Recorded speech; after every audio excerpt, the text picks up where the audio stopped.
نبی پاک نے اعلان فرمایا جیش اسرا کے لیے مال کی ضرورت ہے، مال دو بھائی۔ ایک دفعہ حضور نے اعلان کیا، عثمان کھڑے ہو گئے، عرض کرتے ہیں یا رسول اللہ 100 اونٹ بما سامان کے یا 100 گھوڑا بما سامان کے، بیٹھ گئے۔ پھر کریم نے اعلان کیا مال کی ضرورت ہے، عثمان پھر اٹھ کے کھڑے ہو گئے۔ یہ سیدنا عثمان غنی کا پیار ہے، پھر اٹھ کے کھڑے، حضور میرا 100 اور کر لیں، بیٹھ گئے۔ پھر اعلان کیا، حضرت عثمان سے رہا نہیں جا رہا، ادھر ادھر پلٹ کے دیکھتے ہیں، وہ اندر پانی لوڑ نہیں ہڑا نو رہ براندی۔ درویش کہتے ہیں تیرے اندر اگر عشق کا ہڑ آ جائے نا، ہڑ، وہ پھر کسی سے رستہ نہیں پوچھتا۔ کبھی سیلاب نے بھی رستہ پوچھا ہے کہ ادھر جاؤں کہ ادھر جاؤں؟ وہ تو ہڑ ہے، وہ کو رستہ پوچھتا ہے، وہ تو رستہ بناتا ہے۔ پھر کہا کچھ اور چاہیے، تو حضرت عثمان اٹھ کے کھڑے ہو گئے، کہا یا رسول اللہ عثمان جو حاضر ہے، اور شامل کر لے میرا حصہ۔ اور پھر اپنے پیسے لا کے سارے حضور کی مقدس گود میں ڈالے۔ یا رسول اللہ آپ کا ہی ہے سارا، حضور آپ کا ہی ہے۔ حدیبیہ میں محبوب آئے، 6 ہجری تھی، فرمایا عمرہ کریں گے، کفار نے کہا نہیں کرنے دیں گے۔ بات جب بڑھنے لگی تو سرکار نے حدیبیہ پہ قیام کیا، اور 1400 صحابہ میں سے اپنی نمائندگی کے لیے جب مکے والوں کے پاس بھیجنے کی باری آئی تو حضور نے سیدنا عثمان غنی کا انتخاب فرمایا۔ فرمایا عثمان جاؤ ان سے بات چیت کر۔ سمجھدار بڑے تھے نا، بردبار تھے، سیانے بندے تھے، حلیم الطبع۔ اور ویسے بھی ہر پھول کی اپنی خوشبو ہوتی ہے، ہر پھول کی، کسی کو خیبر میں بھیجا جاتا ہے تو کسی کو حدیبیہ میں بھیجا جاتا ہے، ہر پھول کی خوشبو اپنی اپنی۔ جائیے نا، حضرت عثمان تشریف لے گئے، بچھڑے ہوئے تھے بڑے زمانے کے۔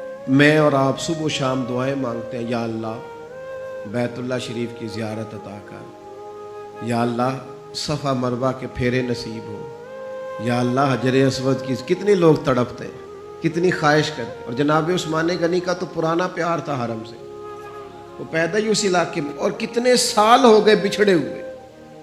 جیسے ہی گئے تو جا کے کہا ابو سفیان سے کہ ہم یہاں جنگ کرنے نہیں آئے، عمرہ کرنے آئے۔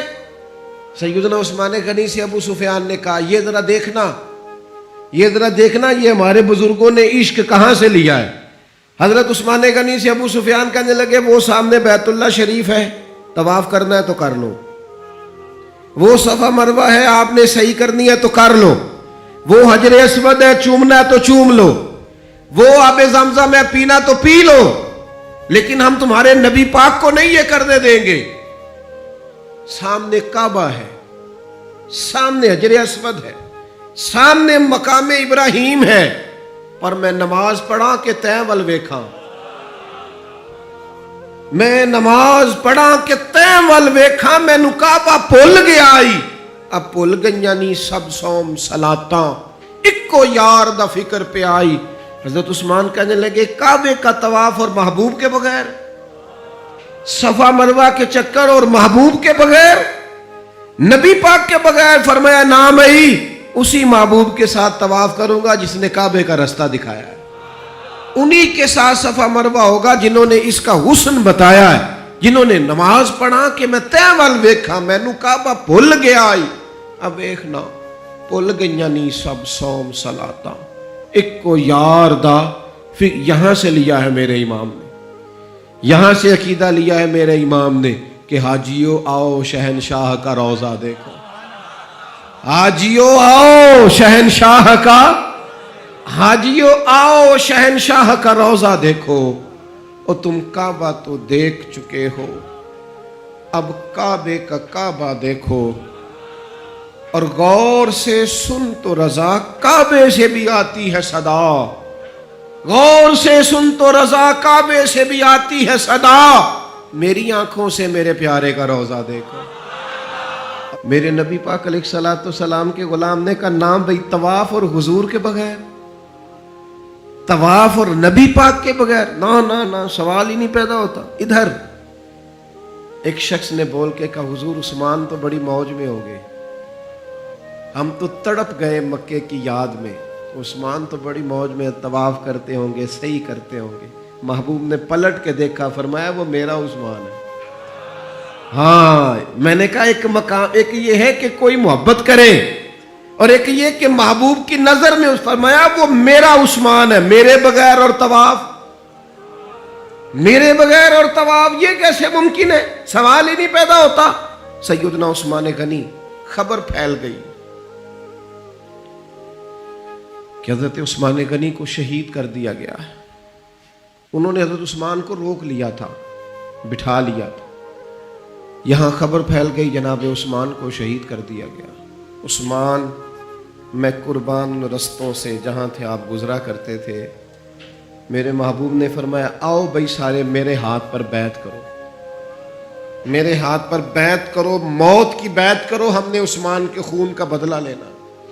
محبوب کا جوش و خروش، صحابہ بیعت کر رہے ہیں کس بات پر؟ حضرت عثمان کے بدلے پر۔ 1400 لوگوں نے بیعت کی بشمول مولا علی شیر خدا کے، کہ ہم نے حضرت عثمان کا بدلہ۔ حضور کو پتا تھا، محبوب تو جانتے ہیں، پر جذبات کو صحیح رخ دینا تھا۔ فرمایا آؤ بیعت کرو، اور تمام لوگوں نے بیعت کر لی، صرف حضرت عثمان نہیں تھے۔ حضرت انس بن مالک فرماتے ہیں محبوب نے اپنے ہاتھ فضا میں لہرائے، فرمایا بھئی عثمان موجود نہیں ہے، فرمایا یہ ہاتھ میرا، یہ میرے عثمان کا، لو میں عثمان کی بھی بیعت کرتا ہوں، یہ عثمان کی بھی۔ حضرت انس بن مالک فرماتے ہیں، جناب انس بن مالک فرماتے ہیں قسم اللہ کی، وہ جس وقت نبی پاک نے کہا نا یہ عثمان کا ہاتھ ہے، فرماتے ہیں اس وقت عثمان کا ہاتھ کائنات کے سب لوگوں کے ہاتھوں سے بہتر ہو گیا تھا۔ اتنی عظمتیں ملی حضرت عثمان غنی کو، اتنا مقام ملا سیدنا عثمان کو۔ یہ جو لوگ ہیں نا، یہ جو دروازہ رسول کے خاص غلام ہیں، ان غلاموں کی محبت سے فیض آئے گا رسول پاک کی محبت کا۔ غلامی کی طبیعت چاہے گی، ان سے پیار کرو گے تو مدینے والے کے محبوب بن جاؤ گے۔ ان لوگوں سے سیکھیں گے کہ دین کا اصل مزاج کیا ہے، یہ بتائیں گے۔ حضرت عثمان غنی رضی اللہ تعالیٰ عنہ، انہوں نے رسول کائنات صلی اللہ تعالیٰ علیہ وسلم سے محبت کی، پیار کیا، اس انداز میں کیا کہ وہ درجنوں سینکڑوں لوگ کھڑے ہیں اور کئی دنوں کی بھوک ہے، تو منافقین ہنس رہے ہیں کہ دیکھو مسلمانوں کے پاس تو کھانا ہی نہیں، تو عثمان غنی اونٹوں پہ رکھ کے پکا کے لنگر بھیج رہے ہیں، اور میں کھلاؤ ان کو عثمان کی جانب سے، کھلاؤ کھانے۔ حضرت عثمان غنی ایک صحابی قرض لے گئے، کچھ دنوں کے بعد آئے، آ کے کہنے لگے واپس لے کہنے لگے میں نے تو مربت میں دے دیا تھا، تو میرے نبی پاک کا غلام ہے، میں تو اس نسبت کا پابند دے دیا تھا، واپسی کا کیا معنی ہوں؟ حضرت سیدنا عثمان غنی کا ڈھلا ہوا رسیلا سجیلا مزاج، اس میں خوبصورتی، اس میں ٹھہراؤ، اس میں رسول پاک کی محبت کا رنگ۔ حضرت رقیہ رضی اللہ تعالیٰ عنہ حضور کی صاحبزادی ہیں، ان کے ساتھ حضرت عثمان غنی کا نکاح ہوا۔ جناب اسامہ بن زید کہتے ہیں حضور نے مجھے کچھ چیز دینے بھیجا، ابھی میں چھوٹا تھا، گھروں میں چلا جاتا تھا، اور بعض نے لکھا ابھی پردے کی آیتیں ہی نہیں آئی تھی، لوگ جاتے تھے ایک دوسرے کے گھروں میں۔ حضرت اسامہ بن زید کہتے ہیں میں گیا کھانا دینے، تو میں نے دونوں میاں بیوی کو گھر میں بیٹھے دیکھا، میں واپس آیا تو محبوب فرمانے لگے میری بیٹی اور میرے داماد کو دیکھا ہے؟ تو میں نے کہا یا رسول اللہ دیکھا ہے۔ فرمایا اتنے خوبصورت لوگ پہلے بھی کبھی دیکھے؟ اتنے خوبصورت تھے حضرت عثمان غنی، اتنے حسین تھے، اتنا ان کے مزاج میں نفاست تھی، اس قدر زیادہ شرم و حیا والے۔ حضور فرماتے ہیں ایسے لوگ کبھی دیکھیں؟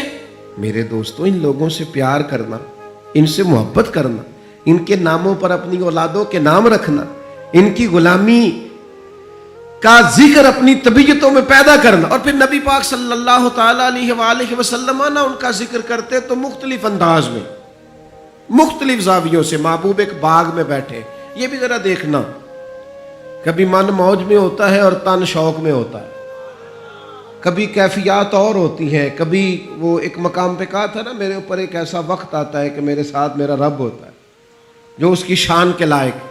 تو نبی پاک علیہ السلام پر گویا وہ جو حضور فرماتے ہیں نا میرے ساتھ ایک ایسا وقت آتا ہے جب میرے ساتھ میرا کریم مالک کرم نوازی فرماتا ہے، وہی آتی ہے یا کلام کرتا ہے۔ تو محبوب پاک صلی اللہ تعالی وسلم تشریف فرمائے ہیں. جناب ابو موسیٰ اشعری رضی اللہ تعالیٰ عنہ فرماتے ایک باغ میں حضور بیٹھے تھے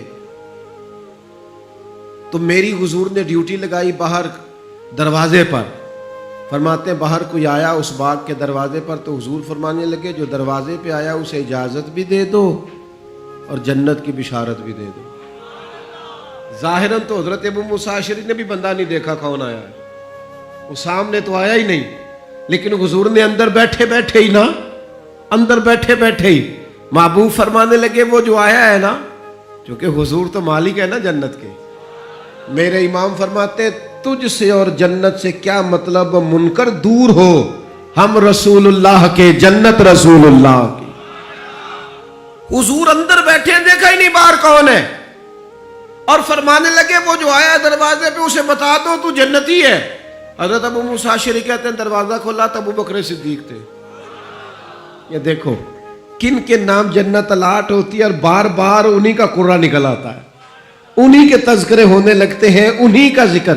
سیدنا صدیق اکبر فرماتے ہیں تھوڑی دیر کے بعد پھر کوئی دروازے پہ آیا, حضور فرمانے لگے اسے اجازت بھی دے دو اور جنت کی بشارت بھی دے دو. یہ سیاستہ میں حدیث موجود ہے. فرماتے ہیں میں جو گیا دروازہ کھولا تو دروازے پہ فاروق اعظم تھے. سیدنا ابو موسیٰ اشعری کہتے ہیں دروازے پہ دستک ہوئی تو میرا پھر نہ دھیان لب ہائے مبارکہ کی طرف ہی تھا. وہ زبان جس کو سب کن کی کنجی کہیں, جس کو سب کن کی کنجی کہے, اس کی نافذ حکومت پہ لاکھوں سلام. پھر دروازے پہ دستک ہوئی تو کریم فرمانے لگے دروازہ کھولو اور اس بندے سے کہو تم پر آزمائش بھی آئے گی پر یہ بتا دو تو ہے جنتی. تمہیں آزمائشیں دیکھنی پڑیں گی, تکلیفیں آئیں گی, فتنے آئیں. کہتے ہیں میں دروازے پہ گیا تو سیدنا عثمان غنی موجود. میرے دوستو ان لوگوں کے بارے میں کبھی تشکیک کا شکار نہ ہونا, کسی شرارت کرنے والے کی شرارت کے پیچھے نہ چلنا. میرے نبی پاک علیہ الصلوۃ والسلام نے تو پہلے خبر دی تھی کہ حضرت عثمان غنی پر فتنے آئیں گے, آزمائشیں آئیں گی, اور صحیح روایت میں موجود ہے خبر دی تھی. حضرت عثمان غنی رضی اللہ تعالیٰ عنہ کا تو وہ مقام و مرتبہ ہے, وہ شان ہے کہ ان کی شہادت کی خبر بھی رسول پاک نے دے دی.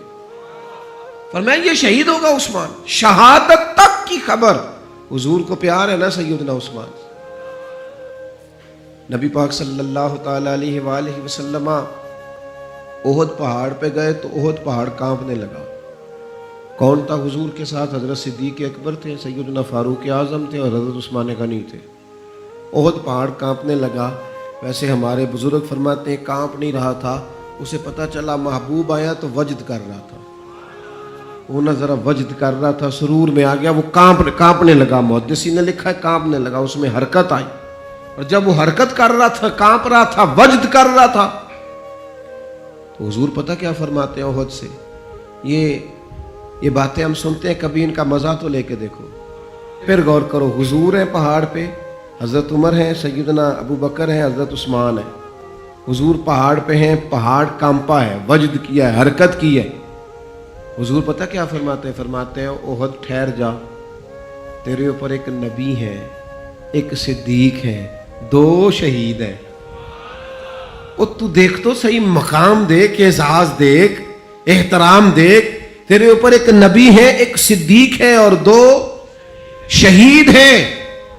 دنیا میں بڑے شہید ہوئے, پر اس شہید کا مرتبہ بھی جانتے ہو جسے حضور نے شہید کہا؟ ایک تو یہ ہے نا پراپوگنڈے پر لوگ بڑے لوگوں کو شہید کہتے ہیں, اور جنہیں حضور کی زبان اطہر شہید کہے, نبی پاک جنہیں شہید کہے. رسول پاک علیہ السلام نے فرمایا 2 شہید ہیں. تو 2 شہید کون تھے؟ ایک حضرت عمر فاروق, ایک حضرت عثمان غنی.